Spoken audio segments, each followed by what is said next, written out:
Good afternoon everyone. I am Raminderjit Kaur from Sarvadhikari Vidya Mandir Malerkotla. आज हम पढ़ने वाले हैं क्लास 10th और 11th का चैप्टर फेडरलिज्म। और आज आपसे मैं डिस्कस करने वाली हूँ topic what makes India federal country. तो लेट्स स्टार्ट द टॉपिक। तो पहले हम जानेंगे कि कौन कौन सी कंडीशन है जो कि हमारे इंडियन कॉन्स्टिट्यूशन में मिलती हैं, जो कि भारत को एक फेडरल कंट्री बनाती हैं, जहाँ फेडरलिज्म को स्टैब्लिश करती हैं। तो पहली कंडीशन क्या है? The constitution has declare India a union of state. तो पहली कंडीशन क्या है हमारे जो भारत के कॉन्स्टिट्यूशन में मिलती है, जो कि इंडिया को एक फेडरल नेशन बनाती है, जहाँ फेडरलिज्म जो गवर्नमेंट है वो सेटअप करती है। वो क्या है कि जो भारत का कॉन्स्टिट्यूशन है उसके आर्टिकल फर्स्ट में क्या दिया गया है कि जो भारत है वो एक यूनियन ऑफ स्टेट है। Second one is there are three tiers of government: union, state, local government. Fine. तो हमारा जो भारत है it has three kinds of governments are there according to the constitution of India. अगर हम regional constitution की बात करते हैं, we are talking about our regional constitution, तो उसमें सिर्फ हमें दो तरह की जो गवर्नमेंट है उसके बारे में ही दिया गया है। एक दिया गया है यूनियन गवर्नमेंट के बारे में और एक दिया गया है स्टेट गवर्नमेंट के बारे में। तो अगर हम हमारे कॉन्स्टिट्यूशन को पढ़ते हैं तो उसमें ये दिया गया है कि जो भारत है उसमें दो तरह की गवर्नमेंट होंगी। One is the union government, second one is the state government. अब जो थर्ड टायर है गवर्नमेंट का, that one is a local government. Local government को हम पंचायती राज कहते हैं। इसको कब इंडिया के कॉन्स्टिट्यूशन में शामिल किया गया? इन द 1992 में जो शामिल किया गया under the amendment 73। Next one is that makes the India federal country, that is the division of the legislative power. अब पहले आपको ये पता होना चाहिए कि लेजिस्लेटिव पावर क्या होती है। लेजिस्लेटिव का मतलब है द लॉ मेकिंग पावर, के जो स्टेट्स है और जो सेंट्रल गवर्नमेंट है उसकी जो लॉ मेकिंग पावर है उनको भी हमारे भारत के कॉन्स्टिट्यूशन में क्या किया गया है, सेंट्रल एंड स्टेट गवर्नमेंट में डिवाइड किया गया है। अब सेंट्रल एंड स्टेट में लेजिस्लेटिव पावर्स को डिवाइड करने के लिए the constitution has given the three list. तो कॉन्स्टिट्यूशन में हमारे भारत के क्या दी गई हैं?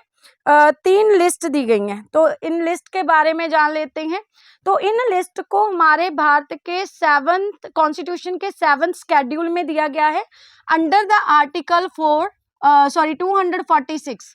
तो आर्टिकल भारत के कॉन्स्टिट्यूशन का 246 है, जो कि किस में आता है? भारत के कॉन्स्टिट्यूशन के सेवंथ शेड्यूल में आता है। उसमें जो यूनियन गवर्नमेंट है और जो स्टेट गवर्नमेंट है उसकी पावर्स को, लेजिस्लेटिव पावर्स को डिवाइड करने के लिए थ्री लिस्ट दी गई हैं। पहली लिस्ट कौन सी है जो कि दी गई है? That one is a union list. ठीक है।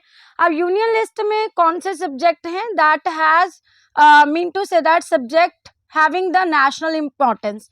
जिन सब्जेक्ट की, जिन चीजों की नेशन के लिए बहुत ज्यादा इम्पोर्टेंस है, उन सारी चीजों को, जहाँ उन सारे सब्जेक्ट को हमने किस में शामिल कर दिया है? यूनियन लिस्ट में शामिल किया हुआ है। तो इसमें जो टोटल सब्जेक्ट है वो है 97 है। टोटल सब्जेक्ट्स आर 97 और union government alone can make laws. ठीक है। अब यूनियन लिस्ट में जितने भी सब्जेक्ट हैं उसके ऊपर सिर्फ यूनियन जो गवर्नमेंट है वो क्या बना सकती है? लॉ बना सकती है। अब इसमें एग्जाम्पल के तौर पे आपको यहाँ पे दिया गया है। वैसे तो 97 सब्जेक्ट्स हैं। Some subjects I have given you, just like the defence is there, just like banking, currency, foreign affair and the communication. All these subject having the power of law making with the union government.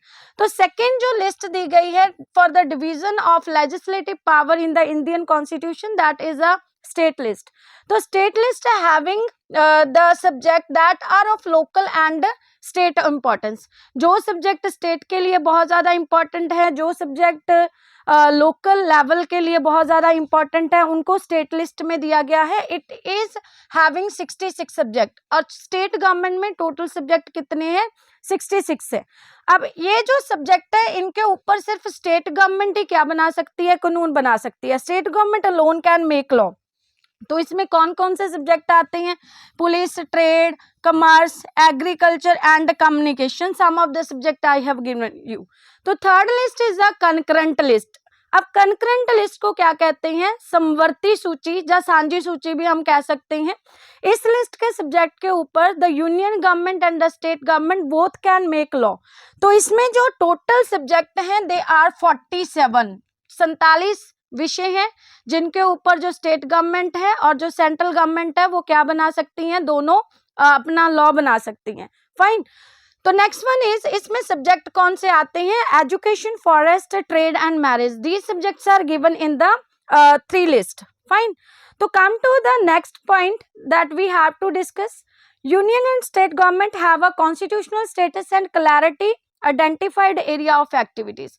अभी मैं आपको topic पढ़ा रही हूँ कि what makes India a federal country. तो क्या चीज़ है जो कि इंडिया को एक फेडरल कंट्री बनाती है। अभी हमने पढ़ लिया कि जो यूनियन एंड स्टेट गवर्नमेंट है उसमें लेजिस्लेचर पावर को डिवाइड किया गया है अंडर द 3 लिस्ट। इसके अलावा जो स्टेट गवर्नमेंट है और यूनियन गवर्नमेंट है, फाइन, उनका क्या स्टेटस रहेगा, उनके पास कौन कौन सी पावर रहेंगी, उनको बिल्कुल क्लियरली कहाँ पे दिया गया है, कॉन्स्टिट्यूशन में दिया गया है। Next one is a dispute regarding power sharing between union and state government can be resolve by the independent judiciary. अब जो इंडिया को एक फेडरल चीज बनाती है, जब फेडरल नेशन बनाती है, वो क्या चीज है कि हमारा जो भारत है उसमें क्या है, इंडिपेंडेंस जुडिशरी है। फॉर एग्जाम्पल कई बार क्या होता है कि यूनियन और स्टेट गवर्नमेंट के बीच में लेजिस्लेचर पावर्स को लेकर या उनकी डिवीजन को लेकर कोई डिस्प्यूट पैदा हो जाता है, तो उन डिस्प्यूट को रिजॉल्व करने के लिए हमारे भारत में क्या प्रोविजन है, इंडिपेंडेंस जुडिशरी का प्रोविजन दिया गया है। The parliament can not on its own change this arrangement. Any change to be has to be first passed by both house of the parliament with the least 2/3 majority, then it has to ratified by the legislature of at least half of the total state. अब इसका मतलब क्या है कि मान लो कोई dispute हो जाता है सेंट्रल गवर्नमेंट के बीच में और स्टेट गवर्नमेंट के बीच में लेजिस्लेचर पावर को लेकर, उसको इंडिपेंडेंट क्या सॉल्व करेगी, जुडिशरी सॉल्व करेगी। अब क्या है कि जो सॉल्व करना है, मान लो हमने उस अरेंजमेंट को कोई चेंज करना है, जो हमारी डिवीजन ऑफ पावर दी गई है कॉन्स्टिट्यूशन में, उनमें हमने चेंज लाना है। अब डिवीजन ऑफ पावर को अगर हमने चेंज करना है, डिवीजन ऑफ पावर के अरेंजमेंट को चेंज करना है, तो जो पार्लियामेंट है, अब देखिए पार्लियामेंट एक ऐसी बॉडी है हमारे भारत में जो हमारे देश के लिए लॉ बनाती है। Fine, clear. अब पार्लियामेंट जो है वो डिवीजन ऑफ पावर के अरेंजमेंट को क्या नहीं कर सकती है, अपने अकॉर्डिंग चेंज नहीं कर सकती है। तो अगर पार्लियामेंट ने डिवीजन ऑफ पावर के अरेंजमेंट को चेंज करना है तो पहले उसको किसकी परमिशन लेनी पड़ेगी, both houses of the parliament. ठीक है, तो बोथ हाउस ऑफ पार्लियामेंट की इसको 2/3 पहले क्या चाहिए, मेजॉरिटी चाहिए। Both house of the parliament कौन से हैं, लोकसभा एंड राज्यसभा।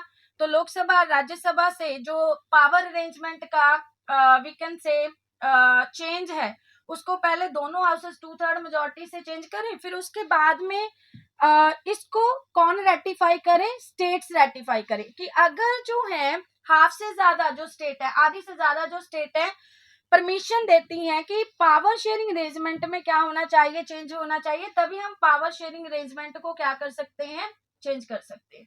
तो that's all for today, thank you very much.